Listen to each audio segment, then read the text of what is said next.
ஓம் நமோ நாராயணாய. நாராயண கவசம். ந்யாசக அங்கன்யாசக. ஓம் ஓம் பாதயோ நமக.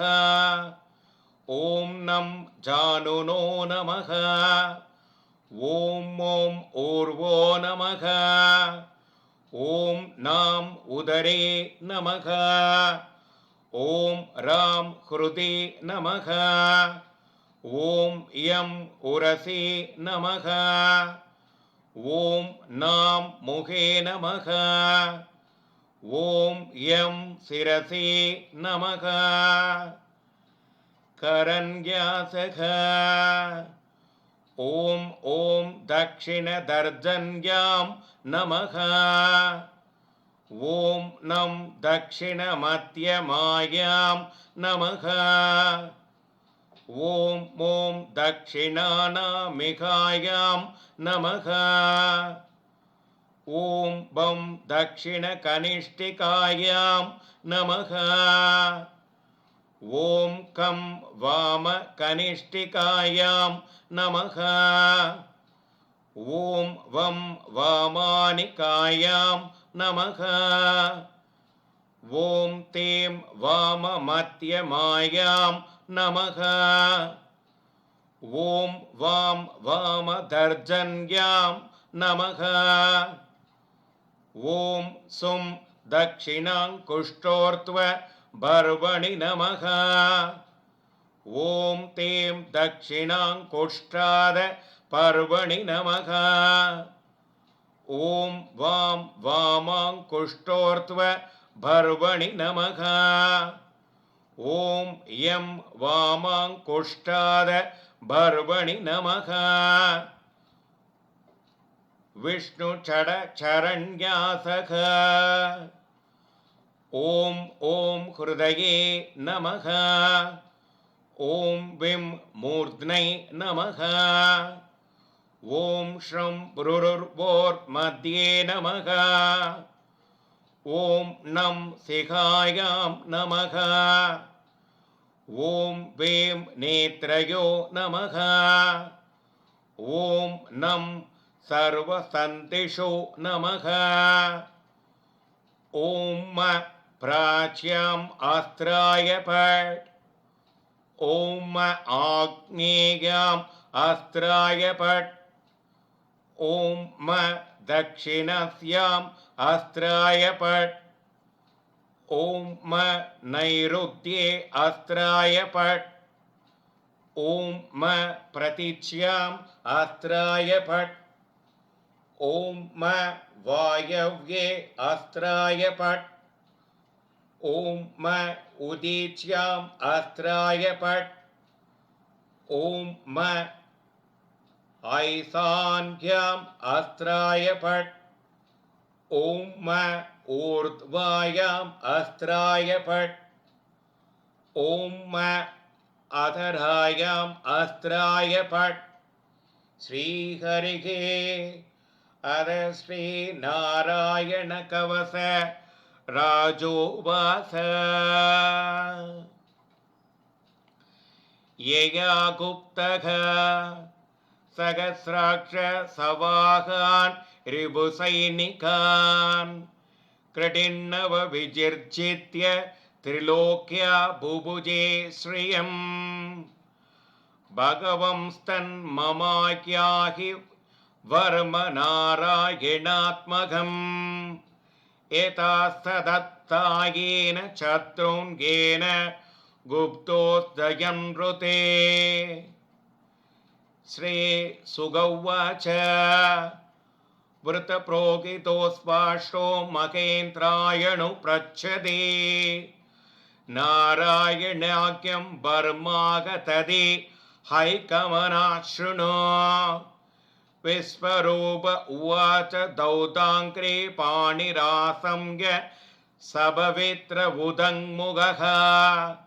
கிருதஸ்வாங்க கரண்யாசோ மந்த்ராப்யம் வாக்கியத சுசிகே.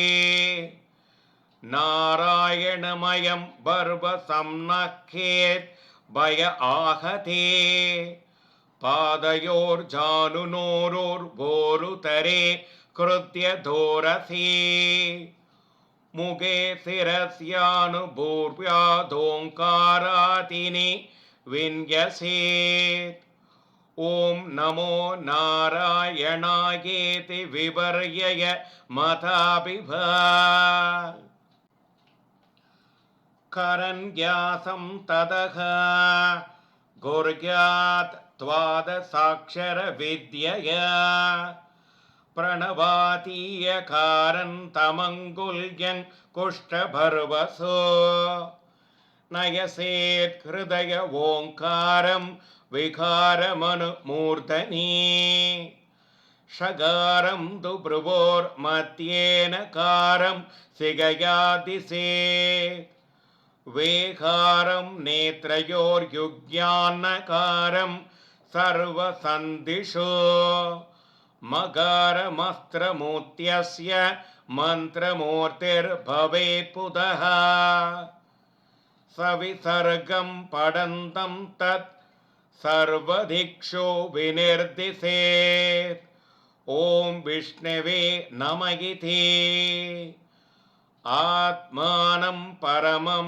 ध्यायेत् ध्येयं षट्शक्तिभिर्युतं विद्यातीतस्तवो मूर्तिमिमं मन्त्रमुदाहरेत ॐ हरिर्विदत्यान्मम सर्वरक्षां नयस्ताङ्कृपद्मः पदकेन्द्रपृष्ठे दरारि सर्मासि कदेशो साभासान् तदानुष्ठ गुणोष्ठ बाहुः जलेषु मां रक्षदो मत्यस्य मूर्तिर्यादो गणेभ्यो वरुणस्य भासात् स्थलेक्षु मायावड् वामनोऽस्म्या त्रिविक्रम केवधु विश्वरूपः दुर्गेष्वडव्याजिमुगादिषु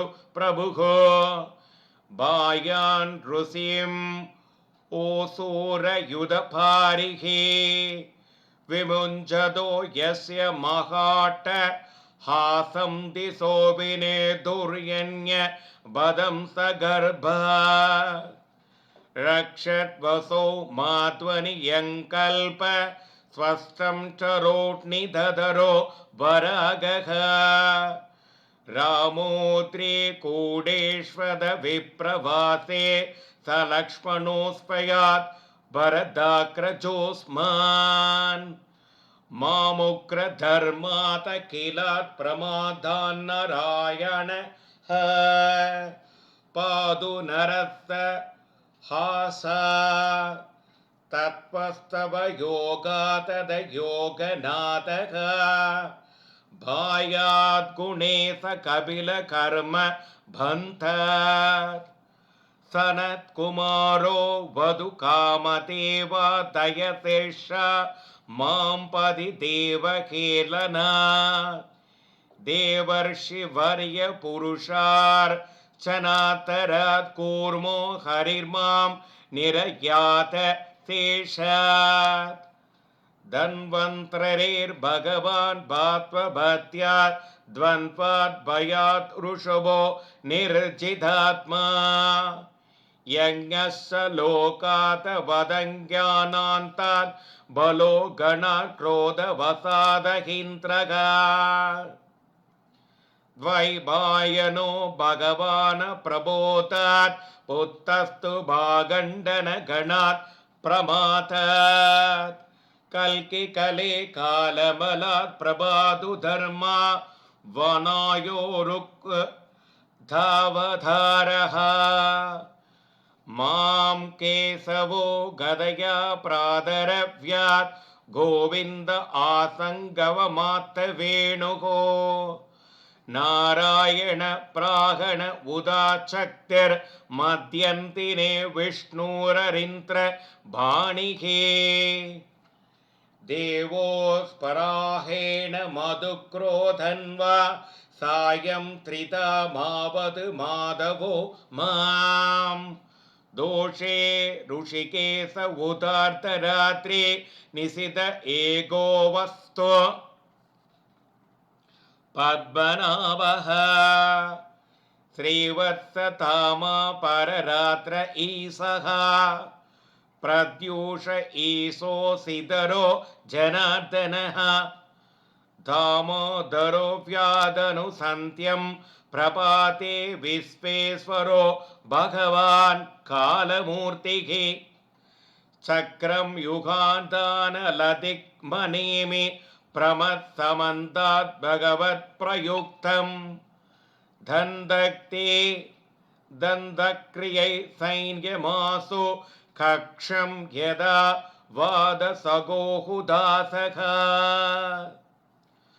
कदेशने सवर्णविश्वभुलिङ्गे निष्पिण्ड्यजित प्रियासे कूष्माण्डवैनायक यक्षरक्षो भूतग्रहां सूर्णयारेन् त्वं ज्ञादुदान प्रमद प्रेतमात्रो पिशाच विप्रग्रह कोरत् रुष्टेन् धरेन्द्र विद्रावय कृष्णपूरितो भीमस्वनो रेर्हृदयानि घम्बयन् त्वं दिग्मधारा शिवरारि चैन्य मेष प्रयुक्तो मम चिन्ते चिन्ते सर्वञ्च दशन्त्र साधय द्विषामखोनां हरपापचक्षुषाम्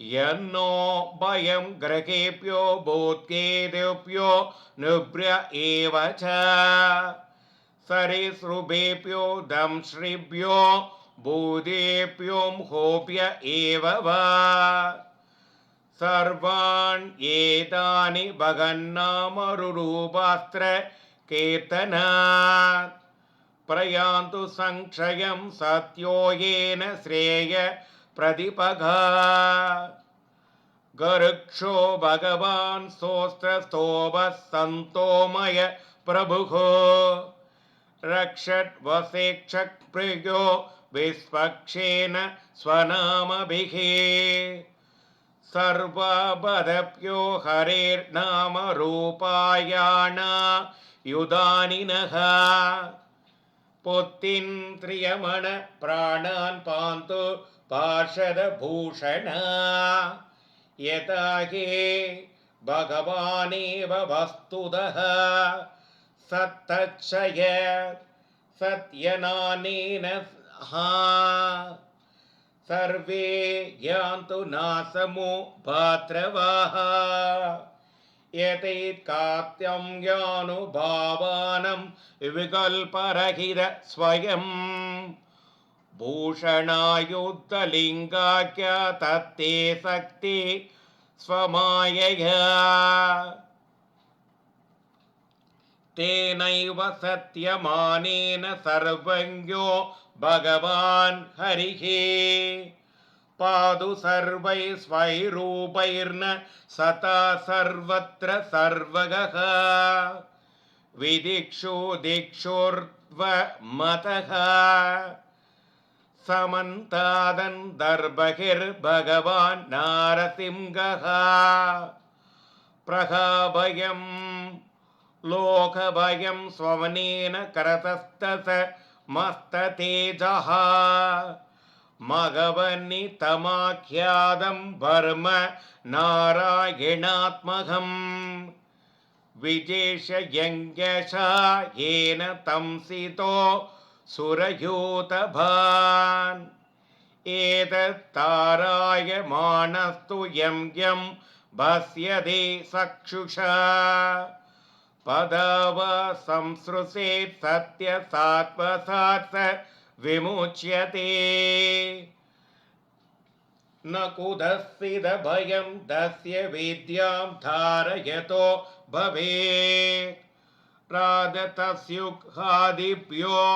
व्याघ्रादिभयस्य कर्कशे इमां विद्यां पुरा कश्चित् कौशिको तारयन् द्विजः योगतारणया स्वाङ्गं जगौ स मरुतन्वने तस्योपरि विमानेन गन्धर्वपतिरेकथा यवोचित्रदध श्रुतिर्बिवृतो यत्र द्विदक्षय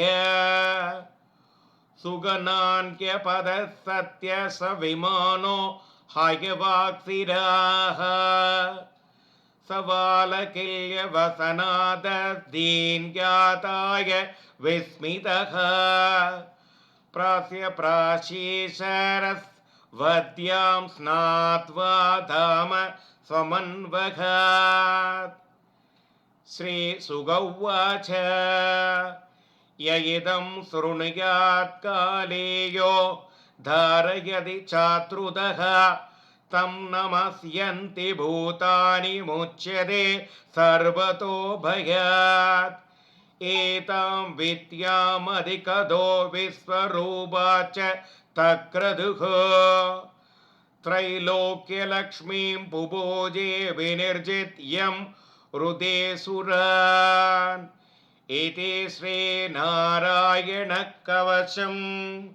सम्पूर्णम्। ॐ नमो नारायणाय।